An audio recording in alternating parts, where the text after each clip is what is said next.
bersama-sama membaca kitabullah dan mempelajarinya. Mudah-mudahan kita mendapatkan apa yang dijanjikan oleh Rasulullah SAW bagi orang-orang yang duduk di masjid membaca dan mempelajari kitabullah, di mana Allah akan memberikan rahmat dan ketenangan, juga malaikat hadir dalam majlis itu dan Allah Subhanahu wa taala menyebut kita di tengah-tengah malaikat yang ada di sisinya. Kita akan melanjutkan kajian Al-Quran dengan tafsir Sa'di rahimahullah pada surat An-Nisa ayat 29 dan 30. Allah Subhanahu wa taala berfirman, "Ya ayyuhalladzina amanu la ta'kulu amwalakum bainakum bil batil illa an takuna tijaratan an taradin minkum wa la taqtulu anfusakum innallaha kana bikum rahima wa may yaf'al dhalika 'udwana wa zulma fasawfa nuslihi nara wa kana dhalika 'ala Allahi yasira."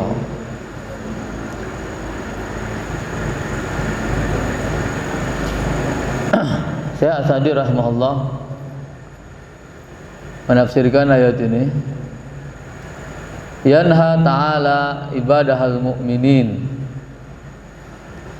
Allah Subhanahu wa ta'ala melarang hamba-hambanya yang beriman, dimulai dengan seruan ya ayyuhalladzina amanu, wahai orang-orang yang beriman. Kemudian la ta'kul, la ini la an-nahiyah yang menunjukkan larangan. La ta'kulu artinya janganlah kalian memakan, janganlah kalian makan. Maka kata Syekh Sa'di, Allah Subhanahu wa taala dalam ayat ini melarang orang-orang yang beriman. Melarang dari apa?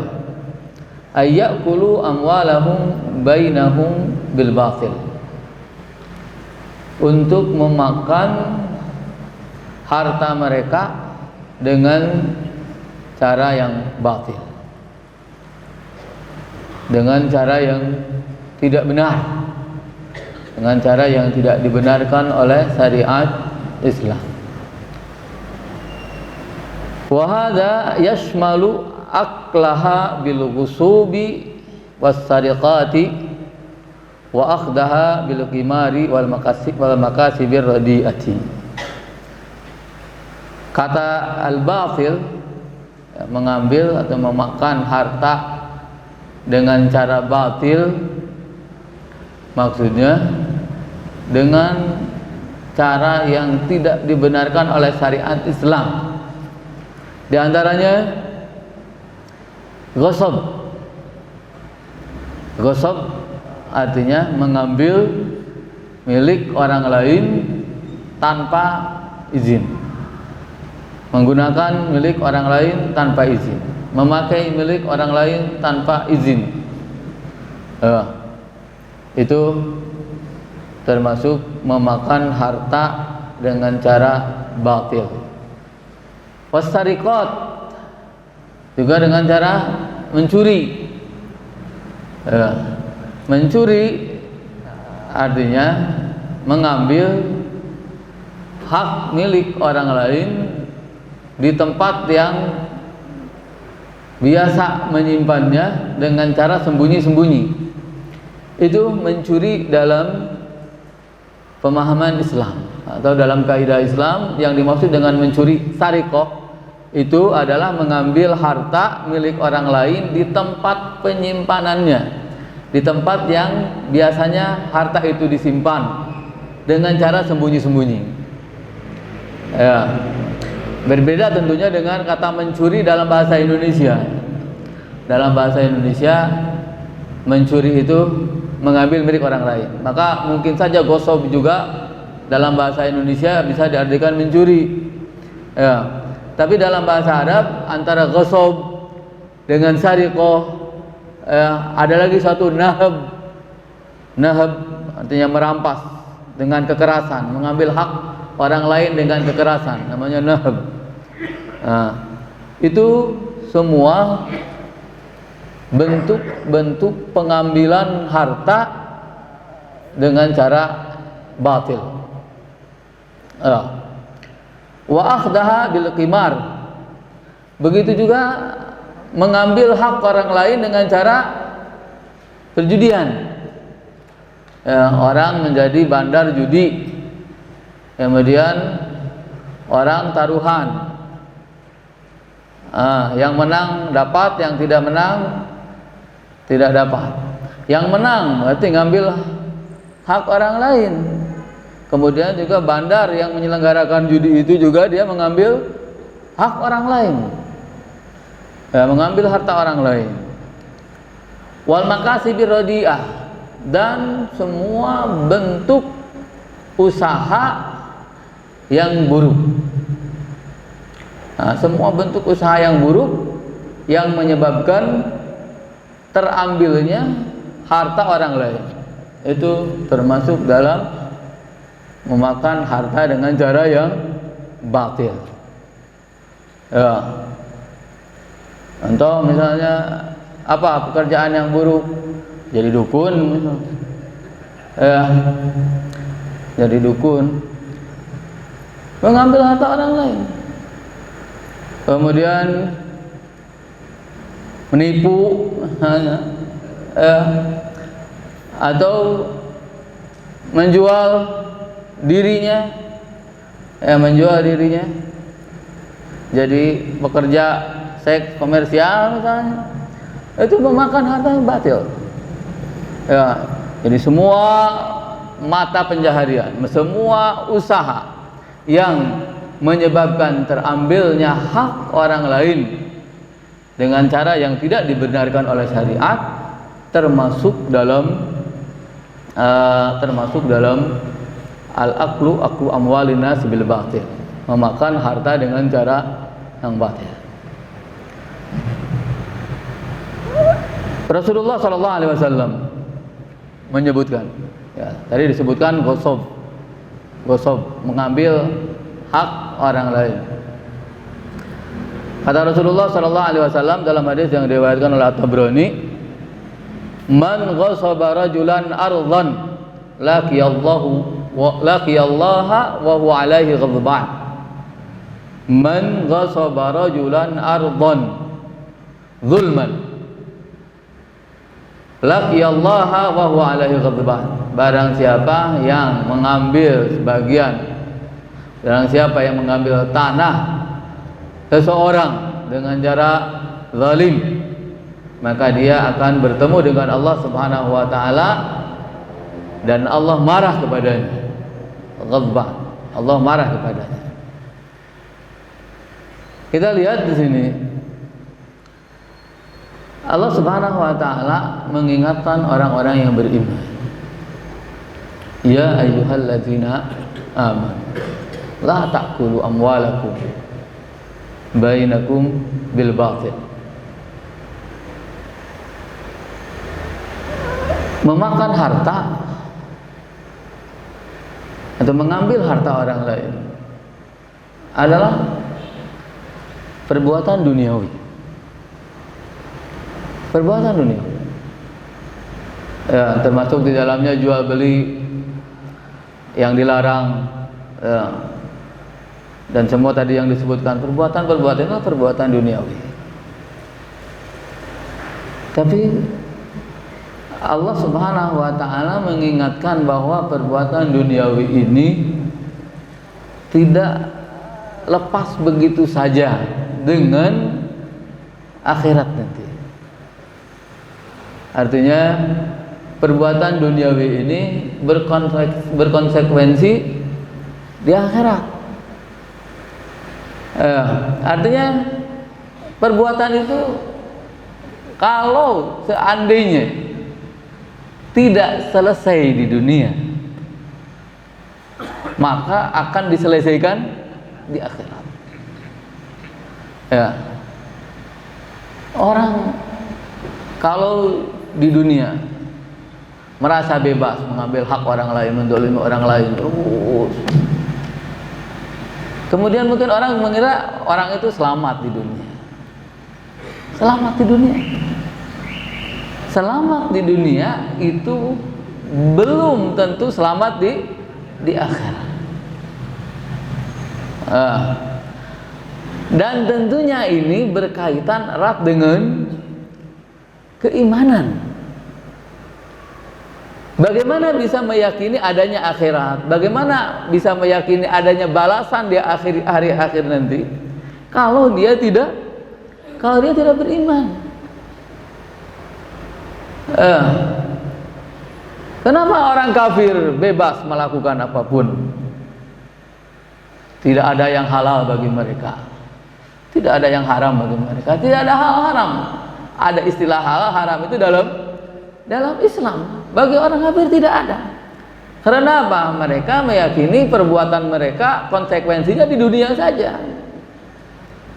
Sementara orang mukmin yakin bahwa setiap perbuatan mereka, apapun yang mereka lakukan, baik atau buruk, itu akan ada konsekuensinya di akhirat. Nah, oleh karena itu Allah Subhanahu wa taala mengingatkan ini. Ya ayyuhalladzina amanu, wahai orang-orang yang beriman. Imanlah yang akan menjadi dasar perbuatan seseorang. Iman yang akan menjadi benteng bagi seseorang dari semua perbuatan yang dilarang oleh Allah Subhanahu wa taala. Begitu juga Rasulullah sallallahu alaihi wasallam menjelaskan kepada kita bahwa amalan atau perbuatan yang dilakukan di dunia yang berhubungan dengan hak orang lain, hak manusia, itu akan diperhitungkan juga di akhirat.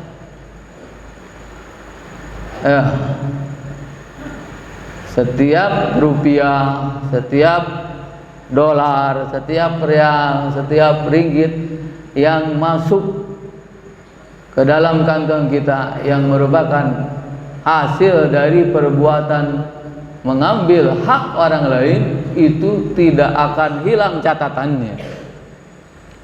Tidak akan hilang catatannya. Terkhusus dengan masalah yang disebutkan oleh Rasulullah sallallahu alaihi wasallam tentang ghosub.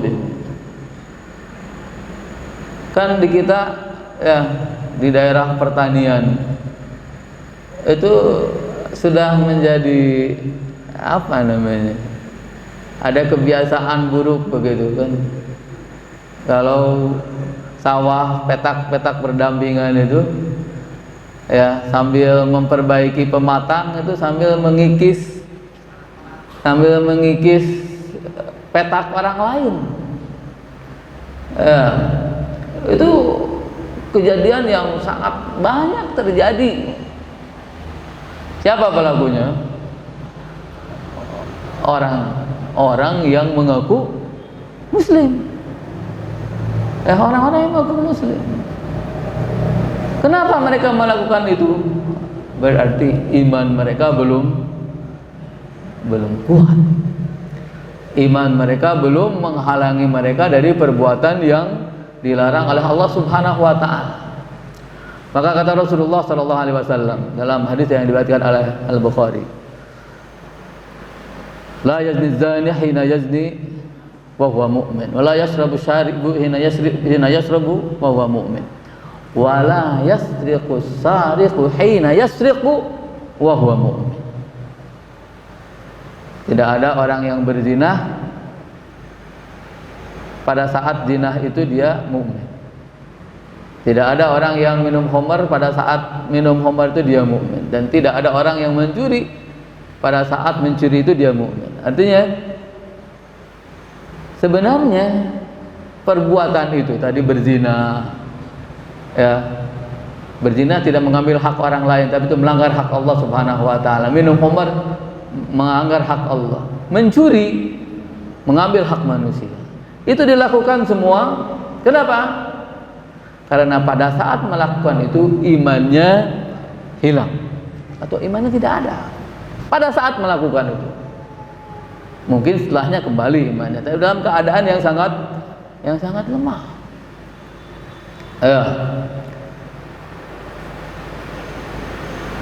Kemudian kata Syekh Sa'di rahimahullah, bal la'allahu yadkhulu fi dzalika aqlu ma li nafsika ala wajhil batari wal israf.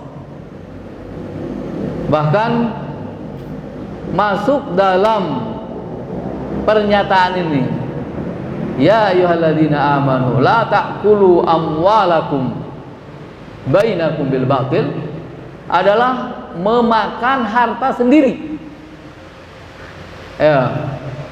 menggunakan harta milik sendiri dengan cara batil.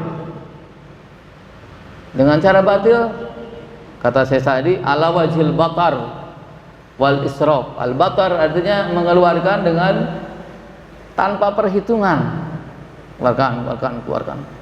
Punya uang, oh ini beli, nih beli, sampai yang tidak bermanfaat dibeli. Punya uang, beli rokok misalnya, berarti memakan harta dengan cara harta sendiri, dimakan dengan cara yang batil. Beli HP, dipakai main game, nonton film porosot nolol, lihat, nonton, main bola dari pagi sampai malam, habis waktu. Itu berarti memakan harta sendiri dengan cara batil. Punya uang, beli televisi, dibuat di rumah, seharian film, mempertontonkan aurat dan lain sebagainya. Ada yang lihat, tidak ada yang lihat. Berarti memakan harta sendiri dengan cara yang batil. Hati-hati. Banyak hal yang mungkin kita tidak perhatikan, kita anggap remeh, ala wajhil batal, kita anggap remeh, padahal sebenarnya itu termasuk kezaliman pada Allah Subhanahu wa taala karena memakan harta dengan cara yang batil. Juga ala wajhil israf, cara berlebihan.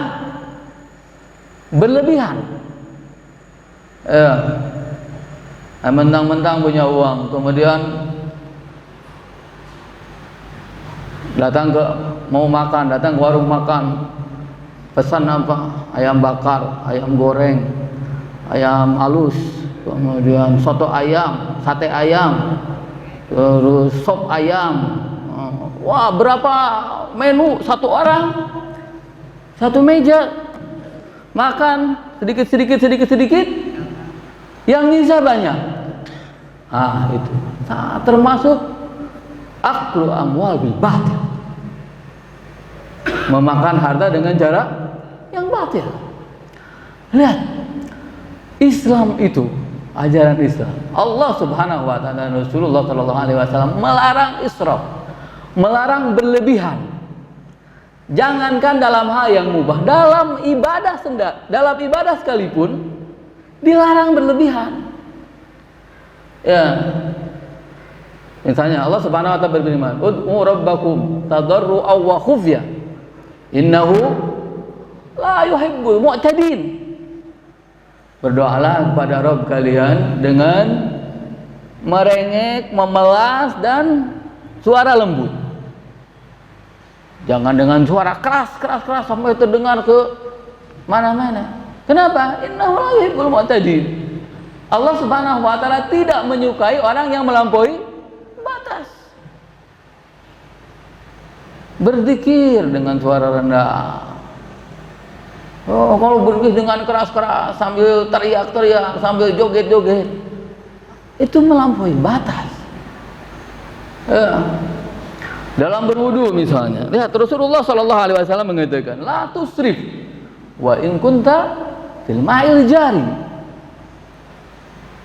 Jangan menghambur-hamburkan air ketika berwudu, walaupun kamu berada di air yang mengalir, di sungai yang besar, di Sungai Kapuas, Sungai Barito misalnya, atau di laut sekalipun, yang yakin tidak akan habis airnya. Kalau berwudu bagaimana? Berwudu apa adanya, sesuai dengan kebutuhan. Rasulullah Shallallahu Alaihi Wasallam berwudu itu 1 mud, 3/4 liter. Sekarang kita pakai keran, wudu pakai keran. Banyak orang tidak memperhatikan. Buka keran, terus air keluar, dia berkumur, air keluar, dia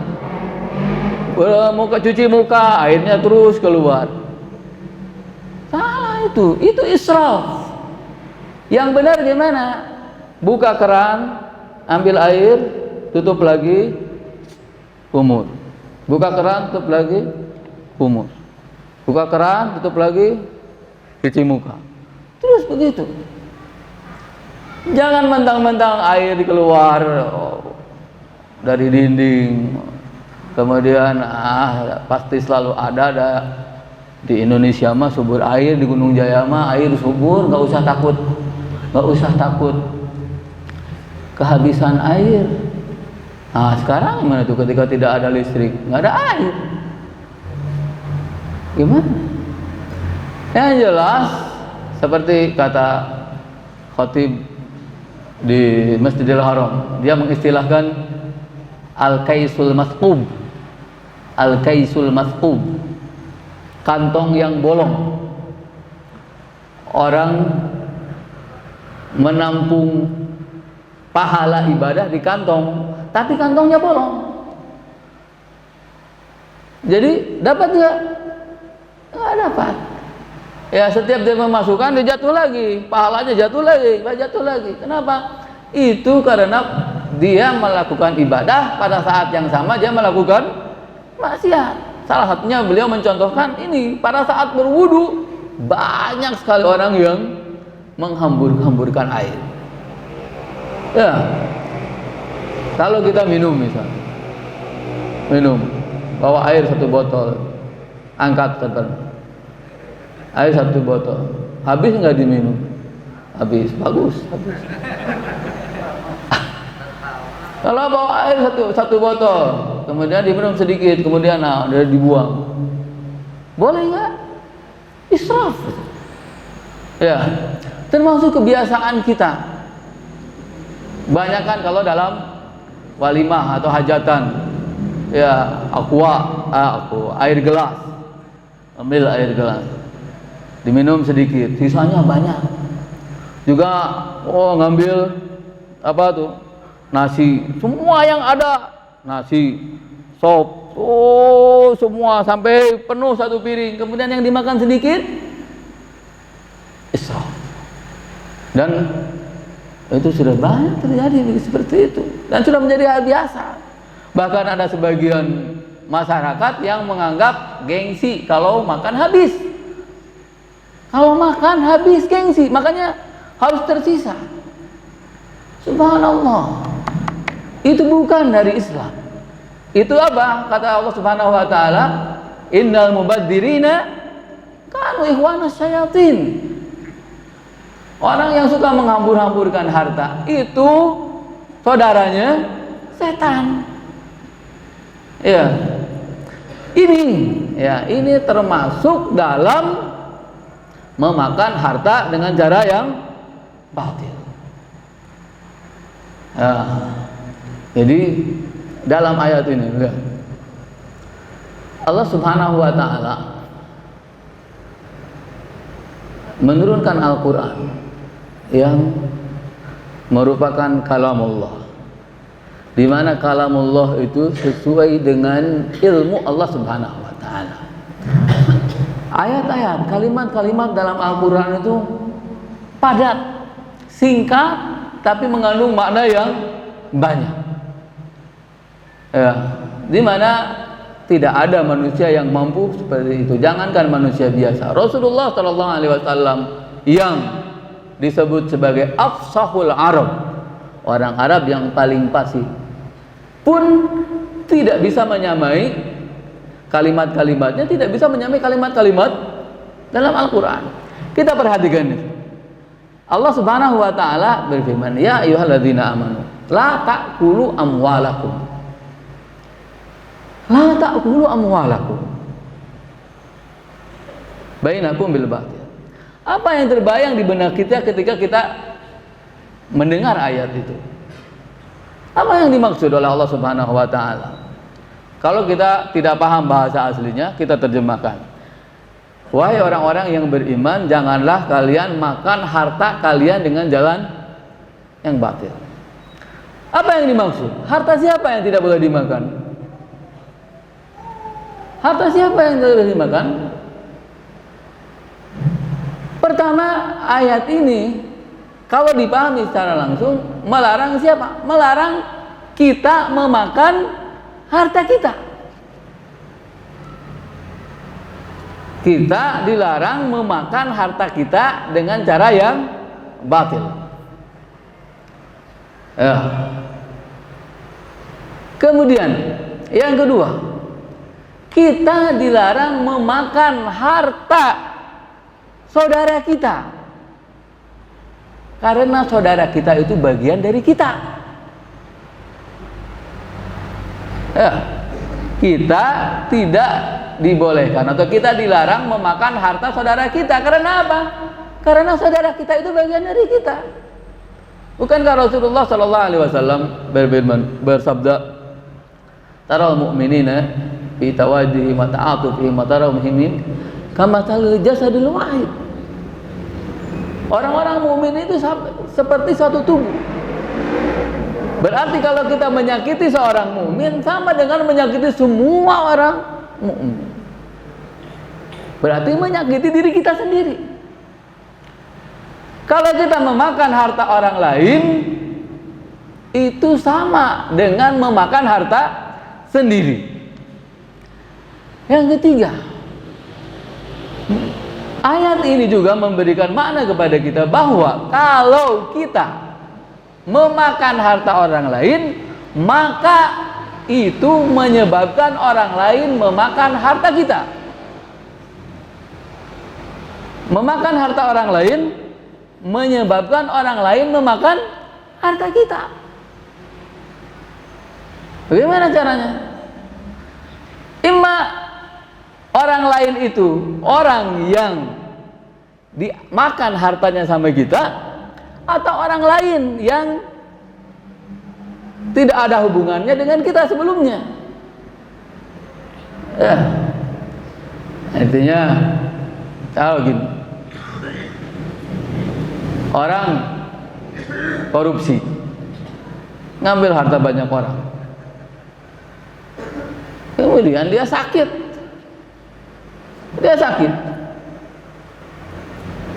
kemudian ada orang yang datang, yang bisa menyembuhkan itu tuh dukun fulan, Abah Jambrong, Abah Japu, atau Abah Peda. Dibawa ke Abah Peda. Kata Abah Peda, ini harus bayar 100 juta. Karena percaya, bayar 100 juta. Tuh, dia memakan harta orang lain yang menyebabkan orang lain memakan harta dia. Ini ya, makanya kalimat la ta'kulu amwalakum itu lebih mencakup daripada seperti apa yang dikatakan oleh Rasulullah Sallallahu Alaihi Wasallam, misalnya la yabi ba'dukum ala bai'i ba'd. Ya, janganlah sebagian orang menjual di atas penjualan saudaranya. Jangan di antara kalian membeli apa yang dibeli saudaranya. Jangan ada di antara kalian yang memakan harta saudaranya. Paling begitu kalimat-kalimat yang diucapkan oleh Rasulullah Sallallahu Alaihi Wasallam. Tapi Al-Quran adalah kalam Allah. maka maknanya mencakup semua apa yang dimaksud oleh Allah Subhanahu wa taala. Jadi kembali lagi, la taqulu amwalakum. Pertama, kita dilarang makan harta diri kita sendiri. Kedua, kita dilarang makan harta orang lain, saudara kita. Karena apa? Mereka itu adalah bagian dari kita. Yang ketiga, kita dilarang memakan harta orang lain karena mungkin itu menyebabkan mereka atau orang lain memakan harta kita. Ya. Kemudian Syekh Sa'di rahimahullah mengatakan, "Tsumma innahu lamma harrama aklaha bil batil." Kemudian karena Allah Subhanahu wa taala mengharamkan memakan harta orang lain dengan cara yang batil, abaha lahum aklaha bittijarat. Allah Subhanahu wa taala memberikan solusi, memberikan jalan keluar. Kalau memakan dengan cara yang batil tidak boleh, harus ada cara yang boleh. Apa? Tijarah. Maka Allah Subhanahu wa taala mengatakan, ya ayyuhalladzina amanu la ta'kulu amwalakum bainakum bil batil illa an takuna tijaratan antara minkum. Illa di sini menurut para ahli lughah disebut istitsna munfasil, pengecualian yang menunjukkan bahwa yang setelahnya itu bukan bagian dari yang sebelumnya. La ta'kulu amwalakum bainakum bil batil, memakan harta dengan cara yang batil tidak boleh. Illa an takuna tijaratan, tapi boleh memakan harta dan tidak termasuk batil dengan cara tijarah. Tijarah, apa tijarah? Perdagangan, jual beli. Ya. Allah Subhanahu wa taala menyebut tijarah dalam ayat ini karena umumnya yang bisa dilakukan oleh orang ketika dia menginginkan apa yang tidak dimilikinya dan dimiliki oleh orang lain dengan cara apa? Jual beli. Kalau punya uang, tidak punya barang, beli barang itu, beli barang itu. Itu tijarah. Dan semua orang dalam hidupnya pasti membutuhkan ini, tijarah.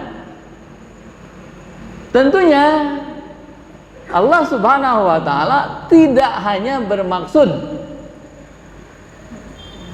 memberikan solusi dari memakan harta dengan cara yang batil. Itu bukan hanya dengan tijarah, ada cara yang lain. Yang penting tidak dengan cara yang batil. Makanya Syekh As-Sa'di rahimahullah menafsirkan di sini bittijarat, ya, jual beli. Jual beli itu tidak termasuk memakan harta yang batil, ya, asal jual belinya benar sesuai dengan syarat yang telah ditentukan oleh syariat.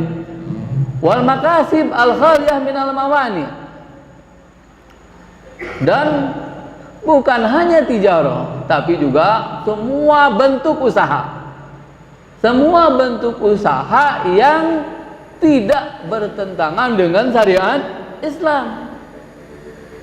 Sewa menyewa, ya, kita nggak punya mobil, butuh mobil, orang lain punya mobil. Gimana caranya supaya kita bisa pakai mobil? Sewa. Nih harta yang dimakan oleh yang punya mobil halal, halal, diambil semuanya, 300.000 misalnya satu kali sewa. Kemudian kita pakai mobil, makan mobil bukan? Kita pakai mobil, makan mobil bukan? Bukan, pakai itu. Ya, numpak mobil. Satu hari, nah, kita memakainya halal. Sewa menyewa. Kemudian juga ujrah, nah, ijarah. Kalau Saya mau bangun istana Al-Maktub. Mau bangun istana Al-Maktub. Ustaz Brahma kontraktor. Mak, bangunkan istana Al-Maktub. 12 lantai. Tiap lantai ada 10 lantai. Jadi berapa lantai? Hah? 120 lantai. Al-Maktub Tower. Berapa biayanya? Oh, sama Ustadz, biarlah 100 juta aja.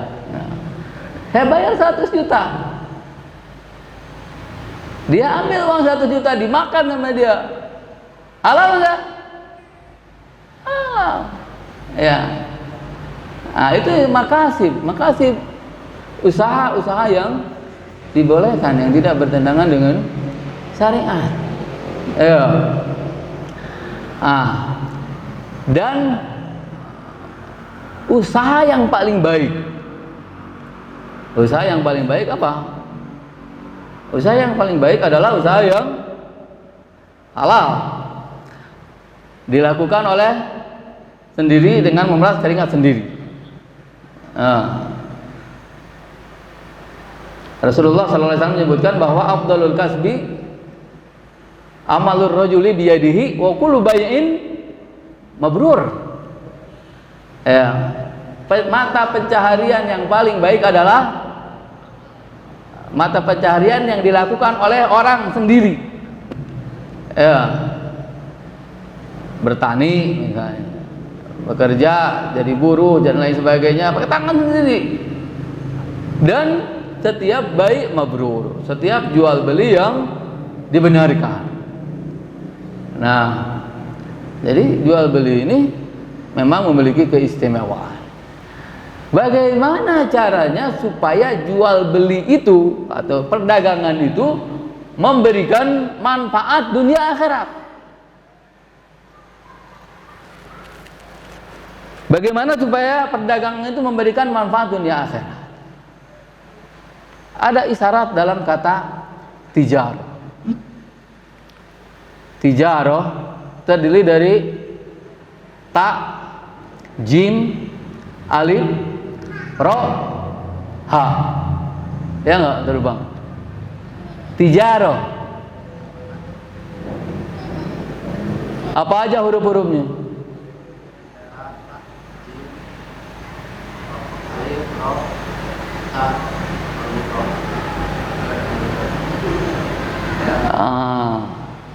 Salah penyebutannya. Coba ulangi. Saya tijarah.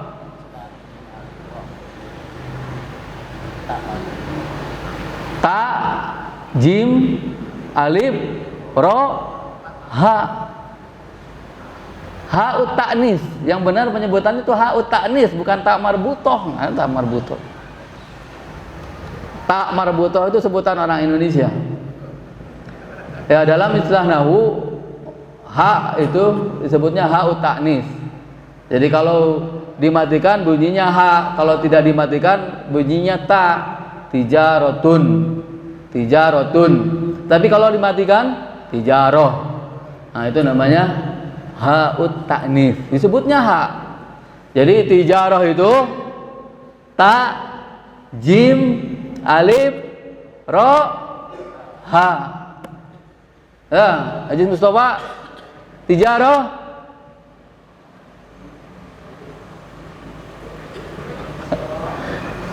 Nah, ini kunci kesuksesan para pedagang. Kalau mau sukses dalam berdagang, sukses di dunia, dapat keuntungan yang banyak, juga sukses di akhirat, mendapatkan pahala dari Allah Subhanahu wa taala. Lihat, ta, takwa, jim, jur'ah, alif, amanah, ro, rahmah, ha, himmah. Ta, takwa. Wah, takwa. Ini kunci utama. Ya, takwa. Kita bertakwa kepada Allah. Seorang pedagang itu harus bertakwa kepada Allah Subhanahu wa taala, takut kepada Allah Subhanahu wa taala, selalu merasa diawasi oleh Allah Subhanahu wa taala. Kalau seperti itu, insya Allah dia akan berusaha selalu melaksanakan aturan yang dibuat oleh Allah Subhanahu wa taala dalam perdagangan. Makanya Umar bin Khattab ketika jadi khalifah bilang apa? La yabi fi aswaqina illa man tafaqqaha fid din. Tidak boleh berjualan di pasar-pasar kita kecuali orang yang telah mempelajari agama. Jadi ahli fikih tuh yang dagang itu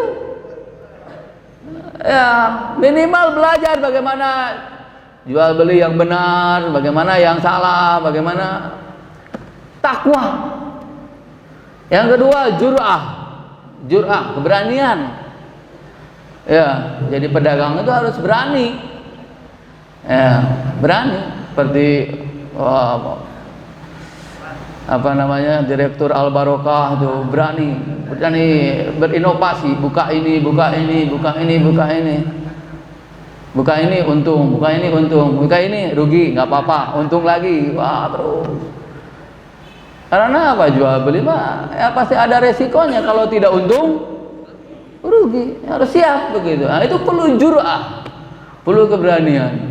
Kemudian harus amanah. Harus amanah. Amanah itu apa? Tidak bohong, tidak ingkar janji, ya tidak mengkhianati. Ya, kalau barang dagangan itu baik, katakan baik. Ya. Ini kalau jual jeruk misalnya, ada ya, ini jeruknya, tanya, Bang, jeruknya manis enggak? Jangan jawab manis, tahu dari mana manis? Coba aja lah, itu harusnya jawabnya. Ya, jangan bilang manis, pasti manis, padahal ternyata asam. Nah, itu tidak amanah itu. Jadi ini jeruknya manis. Ya, coba aja atau beli aja dulu 1 kilo, bawa pulang nanti coba di rumah. Kalau manis makan, kalau asam jangan dikembalikan, karena saya juga beli banyak ini. Itu beli 1 kilo, saya beli berapa puluh kilo. Kalau itu asam, ini asam semua. Itu. Ya. Jangan, wah manis. Ada kan kebiasaan di kita apa? Yang dipampangkan itu, yang ditampilkan yang bagus-bagus. Yang banyak terjadi itu yang jualan dukuh itu. Ya berkali-kali saya coba gini, 20.000. Saya bilang, saya mau beli dukuh, milih ya, saya mau milih yang bagus-bagus. Nggak boleh Pak, nggak boleh. Pak saya bilang kalau nggak boleh, emang nggak jadi. Nah, nggak jadi itu. Terus cari lagi, ada yang satu lagi. Berapa nih dukuh? 20.000. 20.000. Milih ya. 20.000 milih. Kalau nggak milih berapa? 16.000. 20.000. Tapi nggak boleh milih. Kalau milih nanti saya rugi, kata gitu. Ya. Jadi kadang memang susah untuk jujur itu. Untuk amanah itu susah. Ya. Untuk amanah itu susah. Maka mungkin orang ketika dia tidak amanah, dagangannya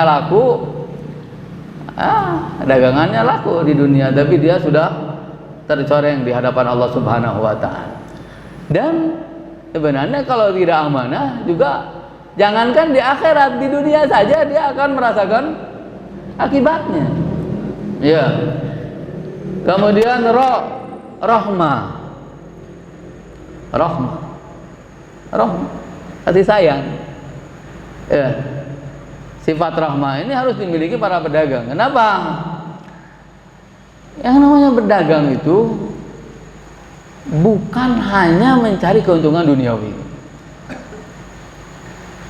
Sekarang gini, kalau orang pedagang yang punya rahmah, punya kasih sayang, dia dagang, lihat yang jualan, yang membeli misalnya, yang membeli, orangnya, wah tampilannya menengah ke atas misalnya, ya biasa jualan.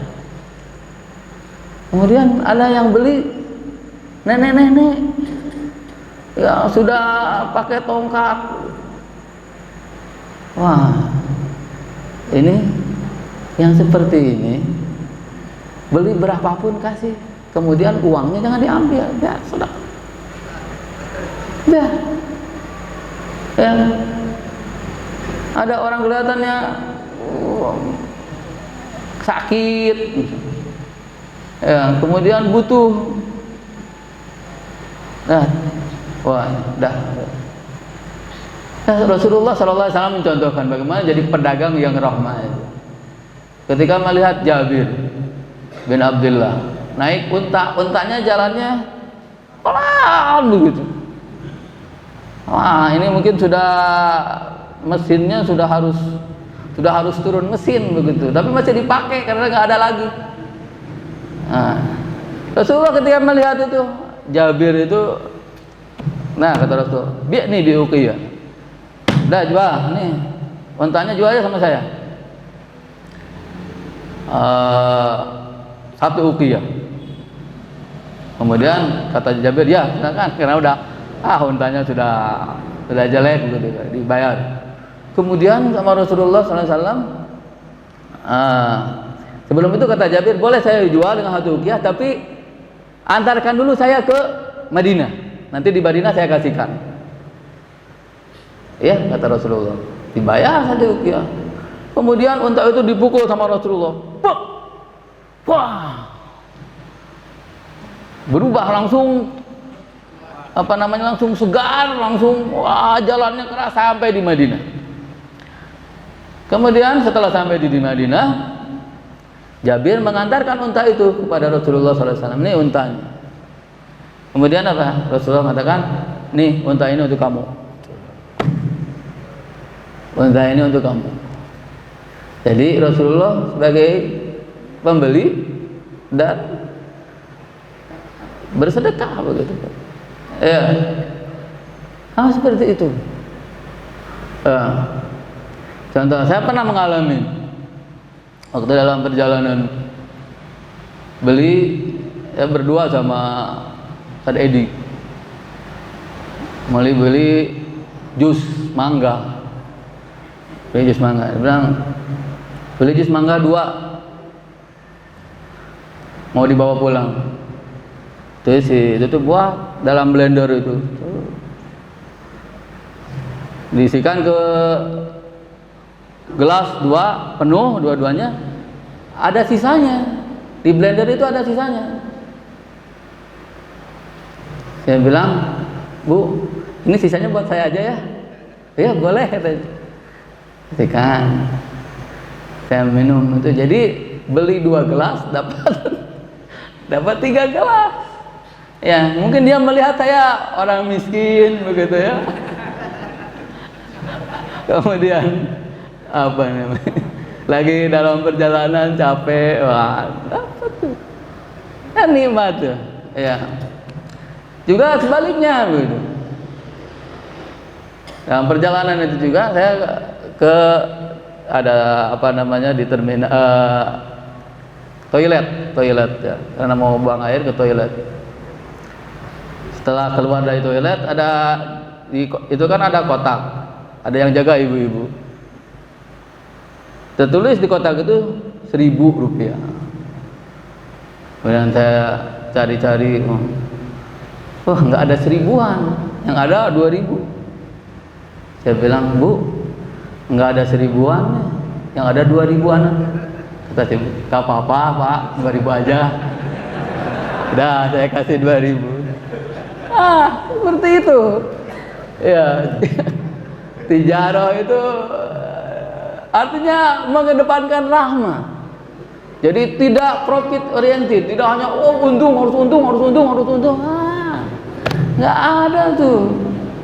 Ya, makanya salah satu etika berdagang dalam Islam, ketika kita berjualan nih, kita misalnya punya toko, ini ada toko yang jualannya sama, ya kan mungkin ada satu pasar pasar homogen, ini sama semua barang.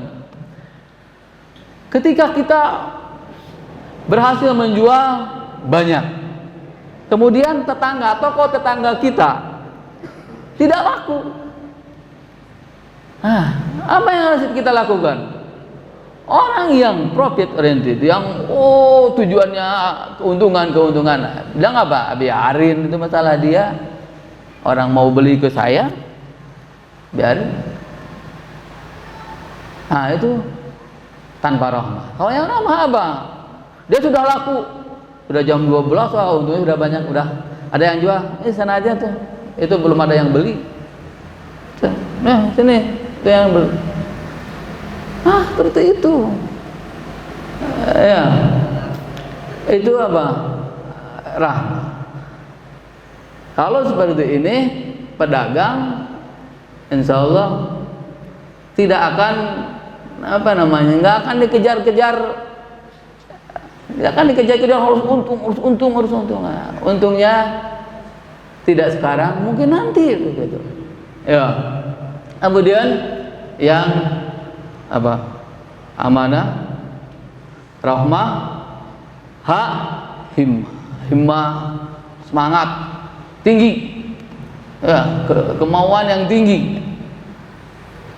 Memang kalau bekerja harus semangat. Kalau nggak semangat, bagaimana mau maju? Ya, harus lu berinovasi, harus berpikir bagaimana caranya dagangan ini disukai orang. Kalau di kantin misalnya, Ustaz Herwan, sejak ada kantin di pesantren ini, karoket itu isinya bihun. Kemudian ada gehu, tapi isinya juga bihun. Udah berapa tahun itu kok bihun terus? Apa nggak ada inovasi yang lain? Ya, cari dong. Masa karoket dari dulu isinya bihun? Sekarang lihat singkong itu harganya murah. Kalau orang ambil singkong kemudian dipotong-potong, digoreng, murah harganya. Tapi kalau singkongnya dibuat kayak itu sukaku atau kitela itu, tipis-tipis, dibuatkan jadi mahal tuh. Ya. Begini sebenarnya harus begitu, saya punya himmah, inovasi terus. Ya, karoket yang harganya 1.000 bisa jadi 20.000. Orang mau beli. Karena apa? Inovasi. Contoh dulu di Bogor ada orang jual comro. Ketika comro umumnya 100 rupiah, dia jual 500 rupiah. Gimana caranya? Dia cari singkong yang terbaik, kemudian cari oncom yang terbaik, kemudian gorengnya selalu pakai minyak yang baru. Tidak seperti umumnya orang yang jual gorengan. Makanya gorengan terus ya, minyaknya minyak goreng. Minyaknya sudah hitam seperti aspal masih dipakai. Ya Allah. Ya. Udah hitam, beli minyak baru, bukannya dihilangkan dulu yang hitamnya, ditambahkan lagi. Ya, jadi hitam terus begitu. Itu nggak ada himmah, itu nggak ada inovasi.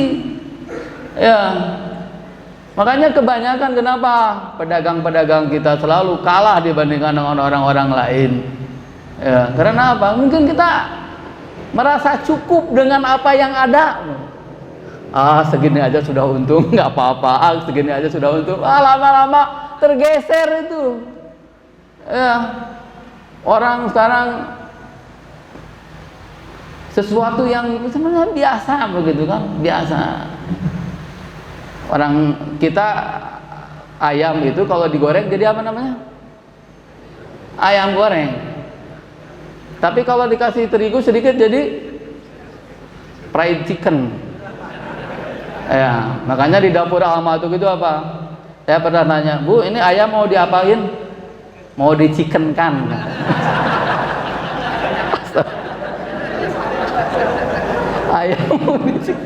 Ayam mau di-chicken-kan. Allah, ya apa-apalah, bagus gitu. Ya kan, jadinya ada alma untuk fried chicken ada kan. Gitu. Orang berjualan apa adanya begitu. Tapi tiba-tiba ada orang jual dengan kemasan yang menarik begitu. Kemudian tempat yang nyaman. Akhirnya orang pada lari ke sini. Yang salah siapa? Yang salah bukan konsumen ya. Yang salah kita. Makanya himmah itu penting. Wah, inovasi terus. Begitu. Nah, ini kunci keberhasilan pedagang dalam kata apa? Tijarah. Takwa, jim, jur'ah, alif, amanah, rahmah, himmah. Ya. Kemudian Allah Subhanahu wa taala berfirman, ya ayyuhalladzina amanu la ta'kulu amwalakum bainakum bil batili illa an takuna tijaratan antaradin. Tijarah itu harus antaradin, harus ridho sama ridho. Nah, ridho yang menjual, ridho yang membeli.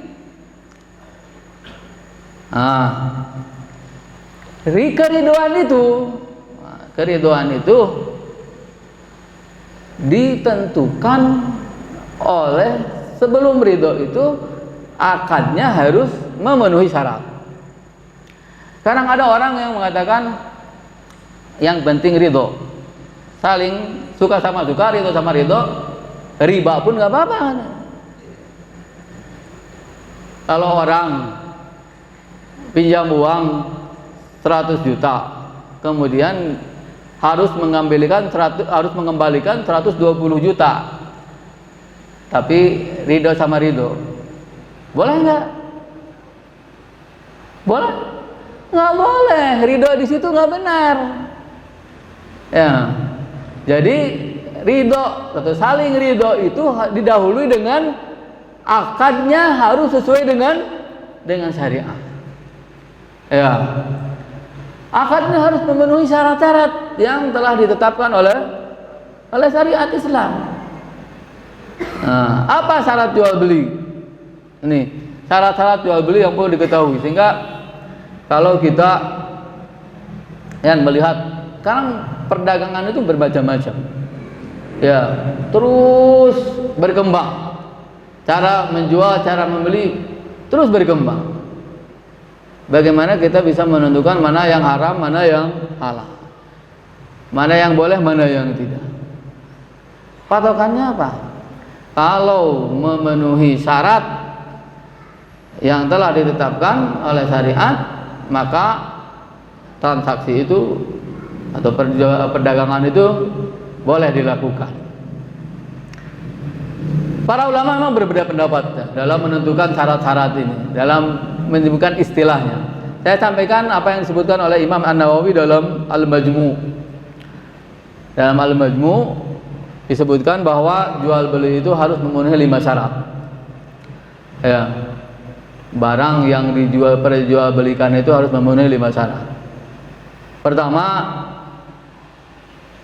ayyakuna tahiran, harus suci, halal. Barang yang diperjualbelikan itu harus halal. Kalau yang diharamkan berarti otomatis jual belinya haram.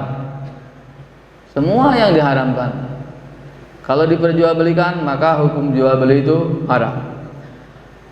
Yang kedua, ayyakuna muntafa'an bihi.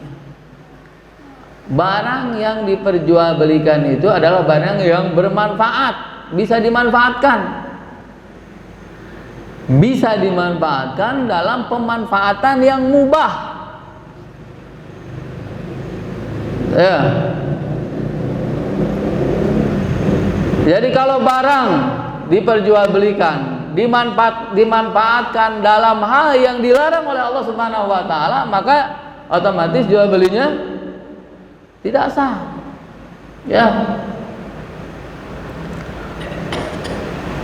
kalau menjual buah-buahan halal. Tapi kalau buah-buahan itu dijual untuk digunakan sebagai sesajen, maka haram. Ya. Ada orang misalnya datang ke kalau kita jual buah-buahan, saya mau beli buah apel satu, jeruk satu, lengkeng satu semua. Harus ditanya tuh buat apa beli satu-satu. Kalau dibilang saya mau ke Cikundul, mau bertemu dengan Abah itu jangan dijual. Ya. Makanya para ulama mengatakan kita tidak boleh menjual senjata pada saat terjadi huru-hara di antara kaum muslimin. Kalau terjadi pertikaian di antara kaum muslimin, kita pedagang senjata tidak boleh menjual. Kenapa? Karena khawatir akan digunakan untuk membunuh kaum muslimin. Ya. Kemudian yang ketiga, ayyakuna maqduran ala taslimihi.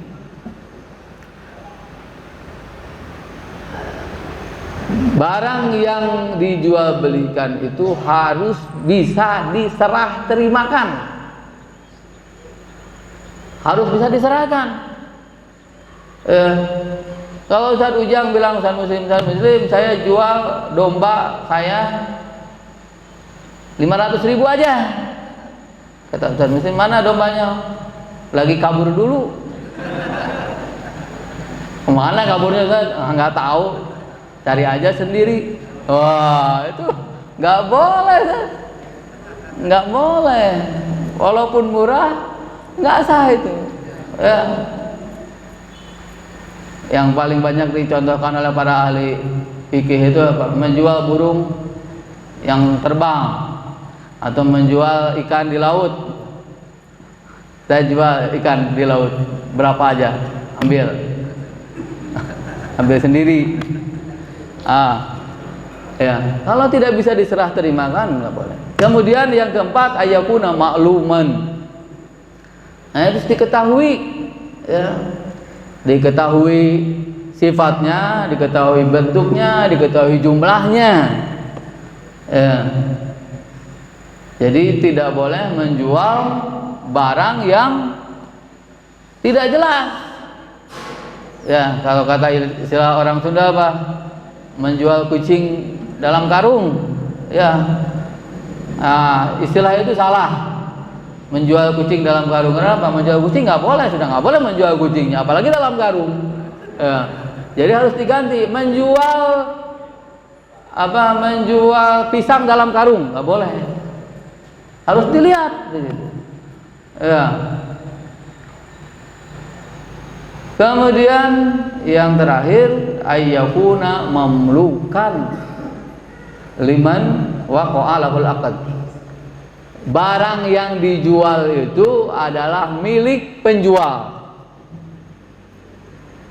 Barang yang dijual itu harus milik penjual atau orang yang diizinkan oleh penjual, wakilnya atau agen.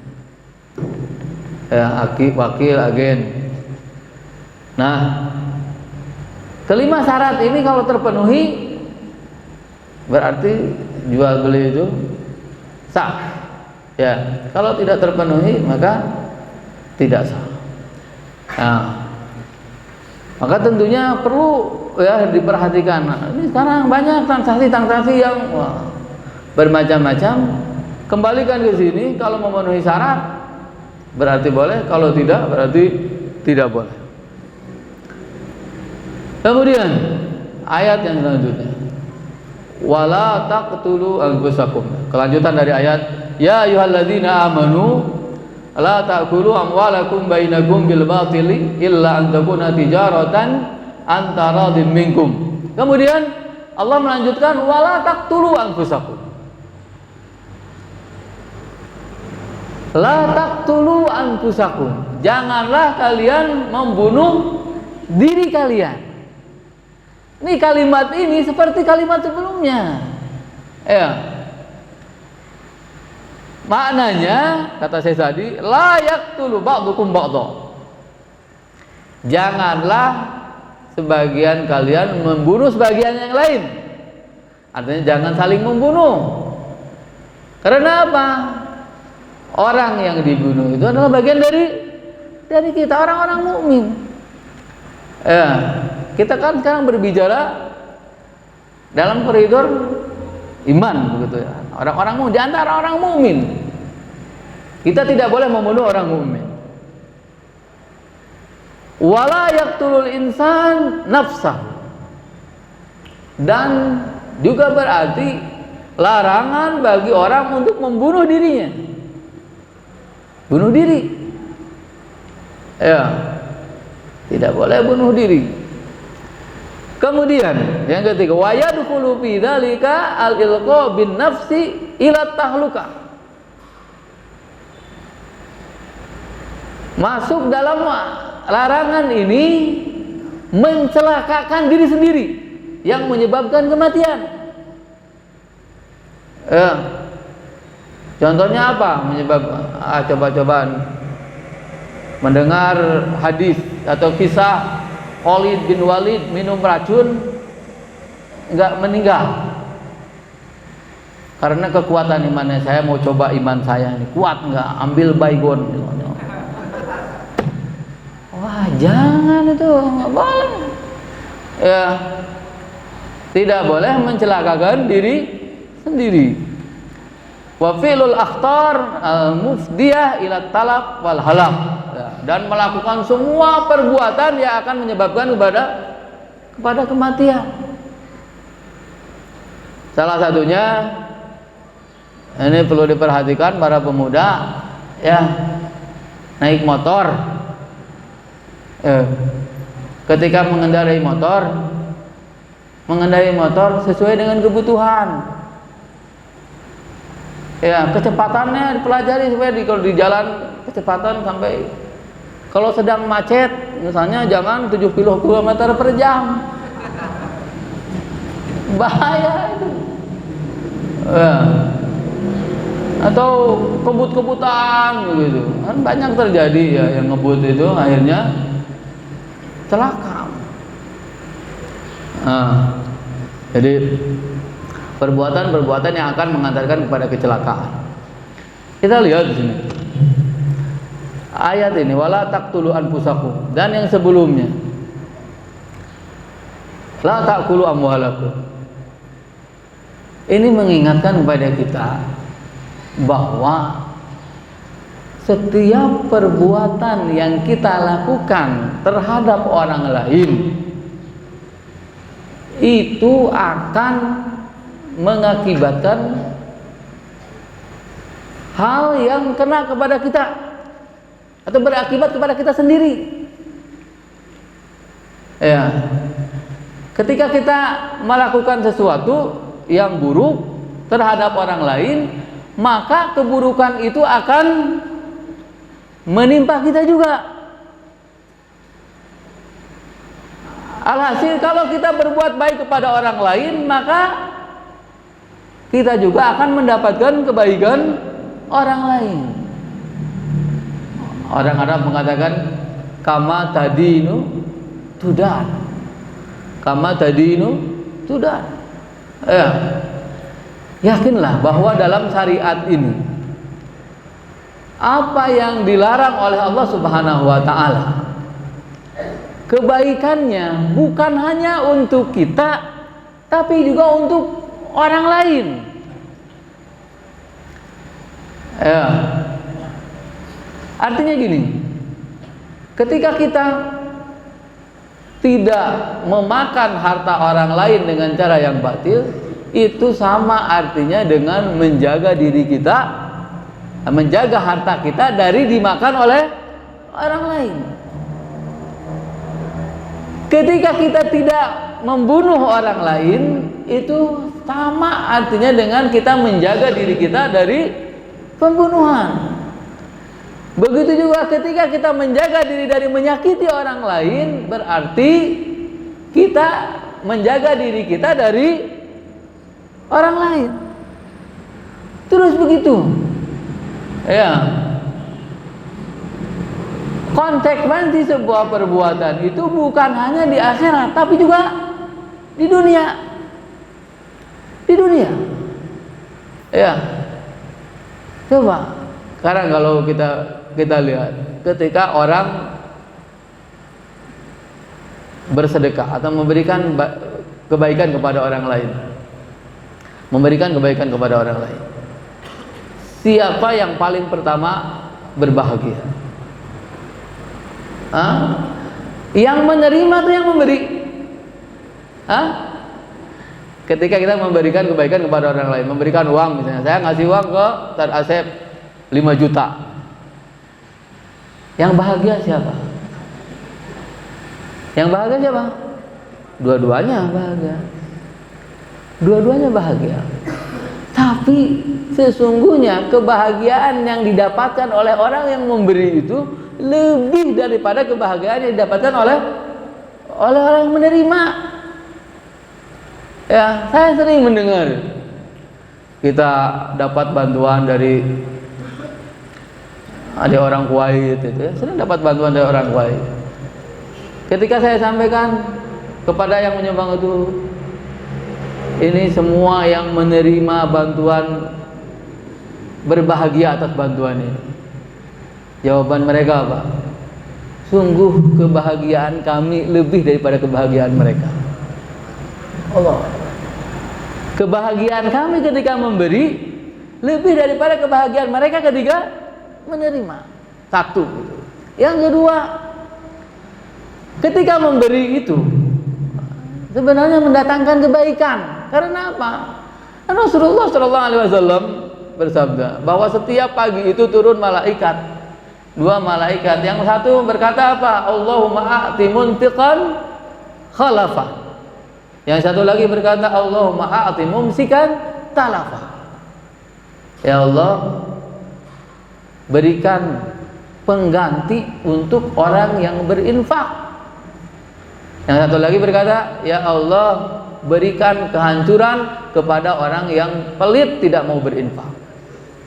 Tuh, siapa yang berbahagia? Orang yang menerima satu kebahagiaan, dan satu ketika menerima. Orang yang memberi bahagia ketika memberi, dan dia bahagia mendapatkan pengganti. Ya, ini satu hal yang perlu diyakini oleh kita, sehingga jangan sampai berkata begini, saya mau sedekah, mau infak nanti aja kalau sudah kaya. Kalau masih miskin masih pas-pasannya nggak akan sedekah. Salah itu. Salah. Ya, yakinlah bahwa semakin banyak kita bersedekah, semakin banyak kita berinfak, semakin banyak penggantinya. Tapi tentunya kita berinfak dengan perhitungan, begitu ya. Karena juga Allah Subhanahu wa taala mengatakan, wala taj'al yadaka maghlulatan ila unuqika wala tabsutha kullal bast. Jangan kita pelit ya, dan jangan juga terlalu baik sehingga memberikan semua yang ada, kita tidak memikirkan apa untuk diri kita dan keluarga kita. Makanya Rasulullah SAW membatasi wasiat itu apa? Sepertiga. Ya, tulus was-tulus katsir. Tapi yang jelas begini, yang saya maksud di dalam ayat ini, ya kita selalu ingat bahwa kebaikan yang kita lakukan itu tidak akan hilang. Kebaikan yang kita lakukan tidak akan hilang. Balasannya tidak hanya di akhirat, di dunia juga ada balasannya. Kita ngajar misalnya, kalau kita ngajar dengan ikhlas karena Allah Subhanahu wa taala, kita tidak memikirkan apa yang harus kita dapatkan dari mengajar ini. Kita ikhlas betul. Ilmu yang kita sampaikan bermanfaat bagi anak ini. Selama anak ini memanfaatkan ilmu itu, kebaikannya terus kepada kita. Makanya kita lihat para ulama itu menulis kitab, tidak ada yang dibayar. Ya, tapi berapa kebaikan yang mereka dapatkan dari manfaat yang diambil oleh orang-orang setelahnya. Sampai ada orang yang mengatakan apa? Umat Islam itu berhutang kepada Al-Bukhari. Imam Al-Bukhari menulis, mengumpulkan hadis-hadis sahih. Sampai dikatakan kitab yang terbenar setelah Al-Quran, Sahih Bukhari. Setiap orang membacanya, setiap orang membukanya, maka kebaikan sampai kepadanya. Kita semua berhutang. Jadi ingatlah kita para guru, ustaz, mengajar anak-anak kita, murid-murid kita, jangan terlalu berpikir apa materi yang akan kita dapatkan karena kita mengajar ini. Gantungkan semua hati kita kepada Allah Subhanahu wa Ta'ala. Kebahagiaan kita, kebahagiaan anak itu, kalau dia bahagia, kebahagiaan juga sampai kepada kita. Makanya sebenarnya jadi seorang guru yang ikhlas itu tidak akan pernah rugi. Tidak akan pernah rugi. Apalagi kalau ada mukafaah bulanan, alhamdulillah. Tapi jangan mengalihkan, jangan mengalihkan. Ini saya ngajar sekian jam, sekian menit, bayarannya cuma segini.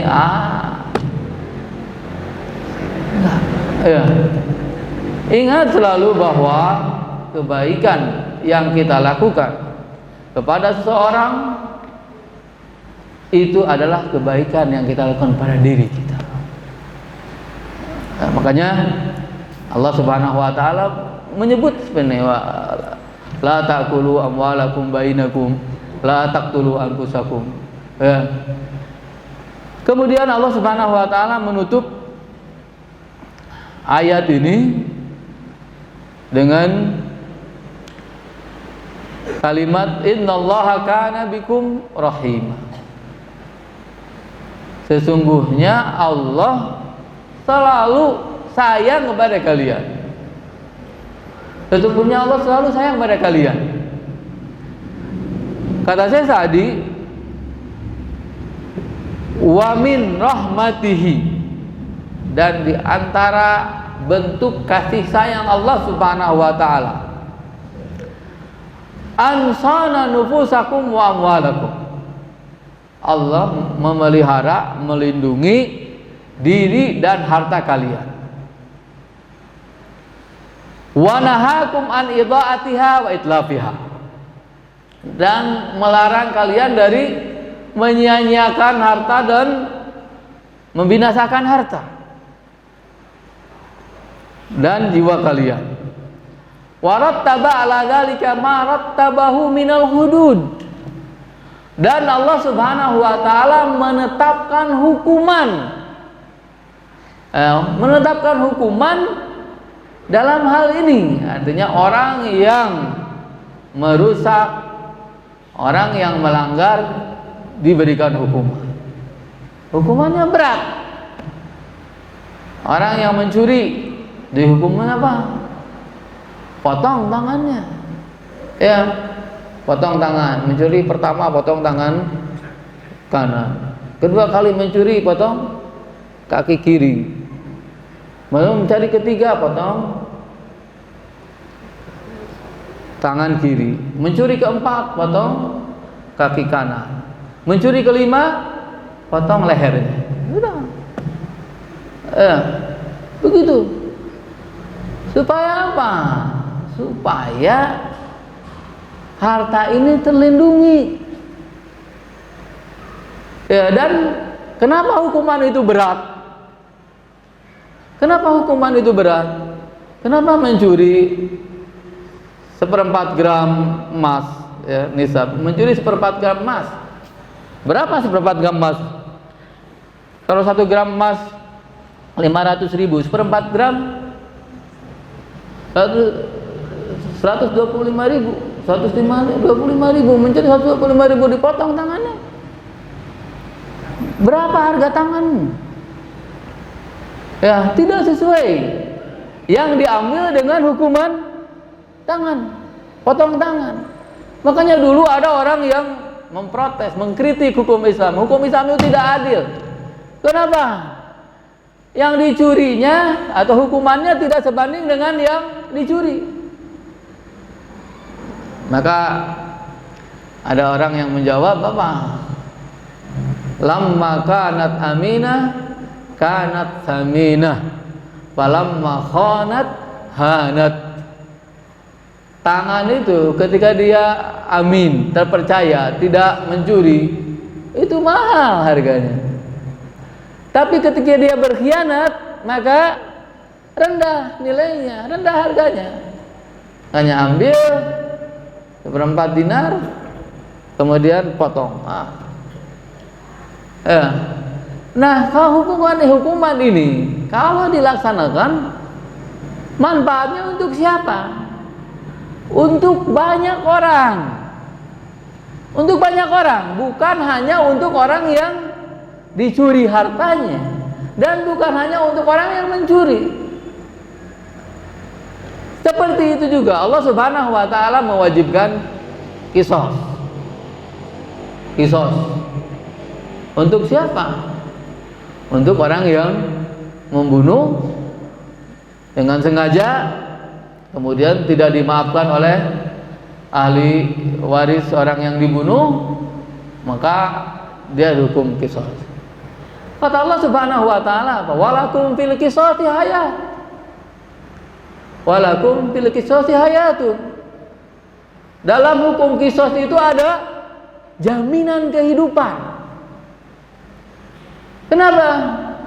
Kalau orang tahu bahwa kalau dia membunuh hukumannya akan dibunuh, maka dia mungkin segan untuk membunuh, begitu berulang kali untuk membunuh. Tapi karena hukum ini tidak ditegakkan, maka pembunuhan itu menjadi murah begitu. Ini Allah Subhanahu wa taala menetapkan hukuman potong tangan, menetapkan hukuman qisas, kemudian lebih dari itu ada lagi hukuman qat'ut thariq, ya, pembegalan. Orang yang membegal itu hukumannya lebih hebat lagi, ya, disalib, dipotong kaki tangannya, tangan dan kakinya secara bersilang, kemudian disalib sampai meninggal. Untuk orang yang membegal, merampok, hukumannya seperti itu. Itu apa? Karena Allah sayang. Sayang sama siapa? Sayang sama siapa? Sayang kepada manusia secara keseluruhan. Ya, itu kasih sayang Allah Subhanahu wa taala. Maka salah kalau orang mengatakan hukum Islam itu kejam. Orang yang membunuh dibunuh lagi. Apa yang kejam? Siapa yang kejam sebenarnya? Orang yang membunuh dihukum qisas, dibunuh lagi. Yang kejam siapa? Yang membunuh, bukan hukumnya. Kalau dia tidak membunuh tidak akan dihukum. Jadi yang kejam siapa? Yang kejam yang membunuh. Maka supaya jangan ada lagi kekejaman selanjutnya, ini hukum ini harus keras. Ya. Innallaha kana bikum rahima. Kemudian ayat selanjutnya menegaskan kembali, wa may yaf'al dzalika udwanan wa zulma fasawfa nuslihi nara wa kana dzalika 'ala Allah yasira. Wa may yaf'al dzalika, barang siapa melakukan itu. Dan Bagas melakukan apa? Wa may yaf'al dzalika, barang siapa yang melakukan itu. Apa itu?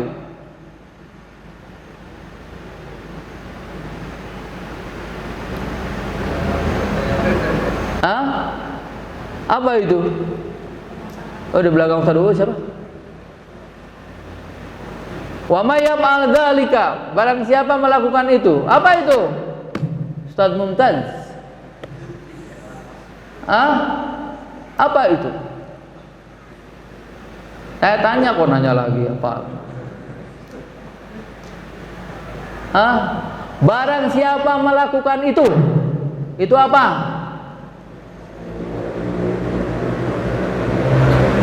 Dosa. La ahsanta. Ya, melakukan itu tadi yang disebut apa? Memakan harta dengan cara batil dan membunuh. Ya, memakan harta dengan cara batil dan membunuh. Siapa yang melakukan itu? Udwanan wa zulman. Ya, dengan cara melampaui batas dan secara zalim. Ya, cara melampaui batas. Setiap perbuatan zalim itu melampaui batas, dan setiap perbuatan yang melanggar hukum Allah itu melampaui batas dan kezaliman. Kata Syekh Sa'di, la jahlan wala nisyanan. Bukan karena tidak tahu dan bukan karena lupa. Ya. Bukan karena tidak tahu, bukan karena lupa. Maka hukumannya di akhirat nanti apa? Hukumannya di akhirat, fasaufa nuslihi nar. Maka pasti kami akan memasukkannya ke dalam neraka. Memasukkannya ke dalam neraka. Kemudian kata Allah Subhanahu wa taala, wa kana dzalika 'alallahi yasira. Memasukkan orang ke dalam neraka itu mudah bagi Allah Subhanahu wa taala. Ini ancaman yang luar biasa. Ya, ancaman yang luar biasa. Karena tidak ada yang sulit bagi Allah Subhanahu wa taala. Ya, ingat wahai manusia, Allah memasukkan ke dalam neraka itu bukan hal yang sulit, biasa, mudah. Allah menciptakan manusia, Allah mematikan, menghidupkan dan lain sebagainya, mudah bagi Allah Subhanahu wa taala. Tapi ini adalah peringatan bagi kita. Ya. Karena betapa mudahnya Allah memasukkan kita ke dalam neraka kalau kita melakukan perbuatan ini. Ya, kalau kita melakukan perbuatan ini mudah sekali memasukkan ke dalam neraka. Maka jangan berani-berani melakukan perbuatannya. Ya. Wa kana dzalika 'alallahi yasir. Perlu diingat ya, dalam hal seperti ini, akidah Ahlussunnah wal Jamaah. Akidah Ahlussunnah wal Jamaah meyakini bahwa orang mukmin itu tidak kekal di neraka. Artinya, oh ini kok Allah mengatakan akan dimasukkan neraka, orang yang membunuh akan dimasukkan neraka. Gimana? Ya, orang akan dimasukkan ke neraka sesuai dengan dosanya. Kalau masih ada dalam hatinya iman, maka dia akan dikeluarkan dari neraka. Akan tetapi ini juga jangan menjadi sandaran gitu. Jadi menganggap enteng, yang penting iman. Kalau sudah beriman Anda pasti masuk surga tuh. Walaupun di neraka dulu, dicelupkan ke neraka nggak apa-apa, pasti masuk surga. Yang seperti ini dikhawatirkan nanti masuk neraka selamanya. Ya. Karena meremehkan siksa Allah, meremehkan siksa Allah akan menyebabkan kekufuran. Hati-hati begitu. Jadi ini kita harus takut melakukan segala apa yang dilarang oleh Allah Subhanahu wa taala. Ya. Ini saja kajian kita pagi hari ini, mudah-mudahan bermanfaat. Sallallahu ala Muhammad wa ala alihi wa sahbihi wa sallam, wa akhiru da'wana alhamdulillahi rabbil alamin. Assalamualaikum warahmatullahi wabarakatuh.